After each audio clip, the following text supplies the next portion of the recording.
By the time authorities said there was no killer, the internet had already found one.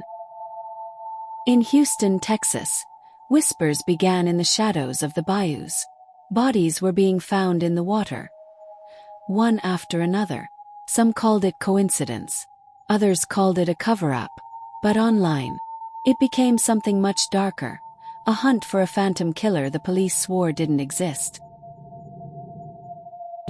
Started quietly. A jogger spotted something in Buffalo Bayou, a dark shape tangled in the reeds. Police arrived. Another drowning, they said. Tragic but not unusual.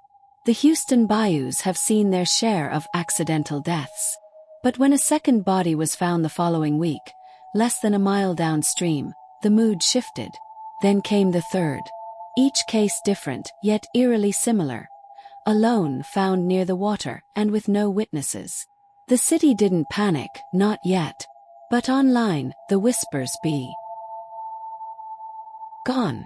It started on TikTok. A user named a Bayou Watcher posted a shaky video from the scene. Police lights flashing behind the trees. The caption read, "Third body this month. Still no suspect. Wake up, Houston." Within hours, the clip had over 300,000 views. Comments poured in. "It's giving serial killer energy. They're covering something up. Watch, they'll blame it on drowning again." By morning, the hashtag Bayou Killer was trending. And just like that, a local tragedy became a viral thriller. When fear meets algorithm, truth doesn't stand a chance. Influencers jumped on the story, turning speculation into content. YouTube channels analyzed crime patterns. Reddit threads plotted maps. TikTokers claimed they heard screams near the bridges.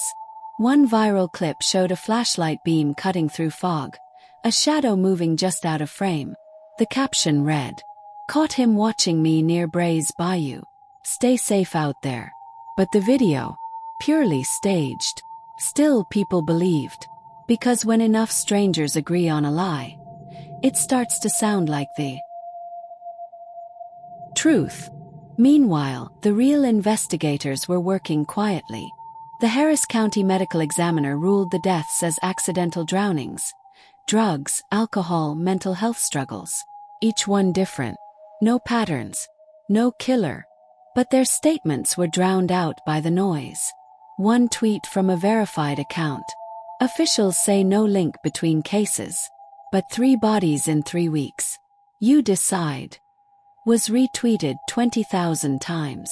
By the time the police held a press conference, the internet had already made up its mind. That's when things got stranger. A woman named Erica Lowe, a local photographer, went live from the bayou late one night. She claimed she'd been hearing weird noises for weeks. Thousands tuned in as she whispered into her phone, flashlight shaking. "Do you guys hear that? It's like splashing. Oh my God, wait." The stream cut out. For hours, comments exploded. Did something happen to her?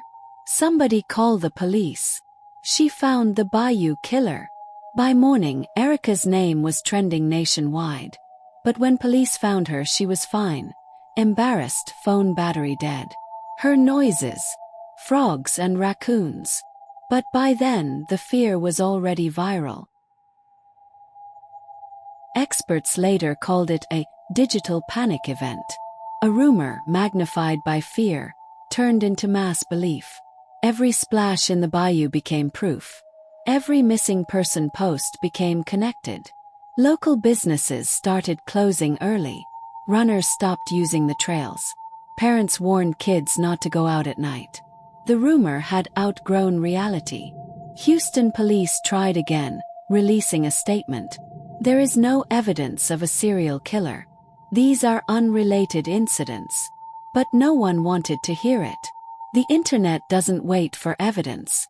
It feeds on emotion. A TikTok user named a True Crime Tiff posted what she claimed was a victim timeline.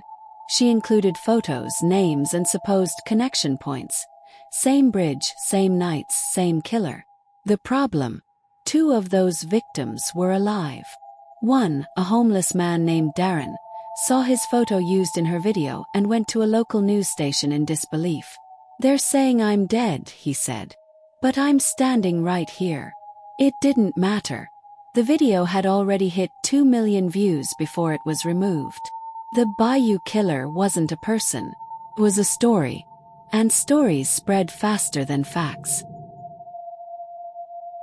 By the fourth week, national outlets picked up the story, not of a killer but of the chaos.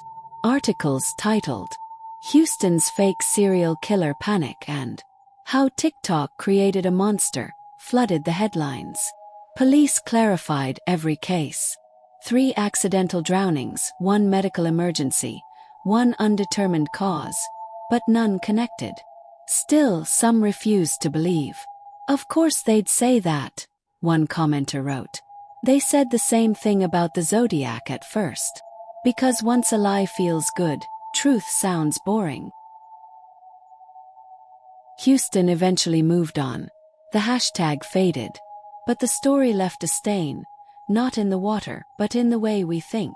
The Bayou killer showed us how fear spreads faster than crime scenes, how a few clicks can rewrite reality. It also showed how our hunger for mystery can turn tragedy into entertainment. The Bayou still runs quiet at night. Joggers have returned. But every so often, a ripple breaks the surface, and somewhere online someone whispers, "What if he's still out there?" Rumors thrive in the dark, and the internet is the biggest dark room ever built. The Houston Bayou story wasn't about a killer. It was about us, our screens, our need to believe we've found the truth before anyone else, our obsession with danger, as long as it's happening to someone else. Authorities closed their case. The internet never did. In the end, there was no Bayou killer, only a rumor that learned how to breathe. If this story made you question what you believe online, you're not alone. Rumors can kill truth faster than any murderer. Stay curious, stay skeptical. And remember, not every mystery needs a monster. Don't forget to like, share, and subscribe for more real stories behind the viral headlines.